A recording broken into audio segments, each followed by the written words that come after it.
Okay, is it okay to go to the gym the day before a game? So this has been coming up on my Snapchat quite a bit recently, so I'm going to do a full video and hopefully expand on it for any GA players out there or any athlete in general that's playing a sport, rugby, soccer, whatever it is that your chosen sport is.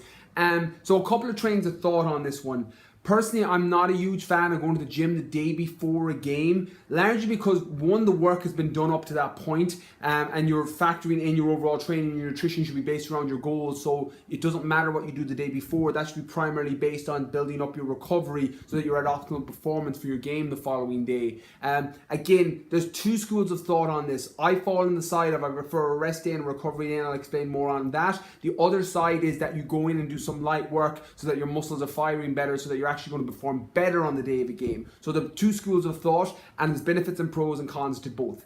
Number one, people that come through my GA Lean Body program, the way we structure the program, again, there's variations of it, and everyone's program is different depending on each person's specific goals. Whether you're a ladies footballer, whether you're a hurler, whether you're a footballer, or whether you're a camogie player, it's going to be a different variation of the program. However, the one thing that reigns true in all the versions is the day before a big game is a rest day or a recovery day where you do your recovery strategy so that your performance is going to be optimized the following day. So for example, in the recovery strategy, there's things like dynamic stretches, static stretches, mixed in with myofascial release, trigger point tension, things that are going to keep everything loose so that your performance is going to be optimized the next day. Also then loading up your glycogen, so your carb load is the day before so that your glycogen stores are full, so that you're literally coming into your game with a full tank of gas. So that's number one. The other school of thought is that you go in and do some light glute work, or you do some 60-70% of your maximum normal so that your muscles are firing better the following day for a game. I've trialed this with clients that I've worked with,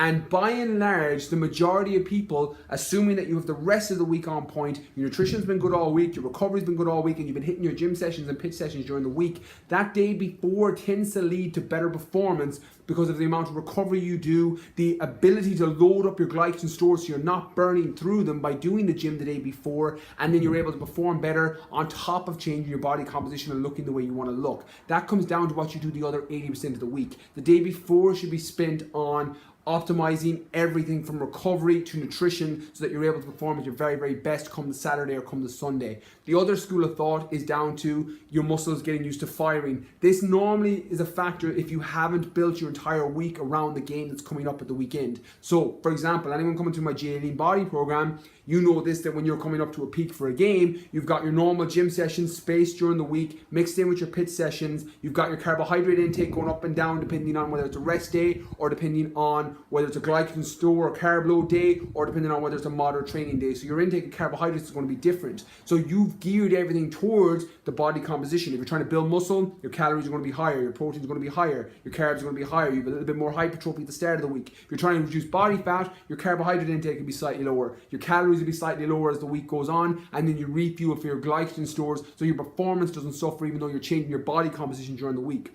If you're just in the gym doing a little bit of glute firing, it normally comes down to not having a structured week in place up to that point. So what I would advise is definitely try out both and see.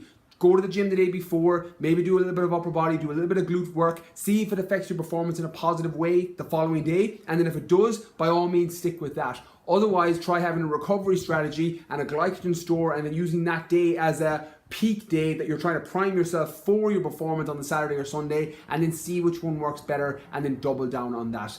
So what I would do, please, if you know anyone that would get any benefit or value from this video, please tag them below, your friends, your gym buddies, your teammates, tag them below, and hopefully it helps. I know a lot of you, I was the guy that would literally go into the gym and be like, all right, I'm doing arms the day before a game, not realizing that it's actually just depleting glycogen and your performance is going to suffer more the following day as a result.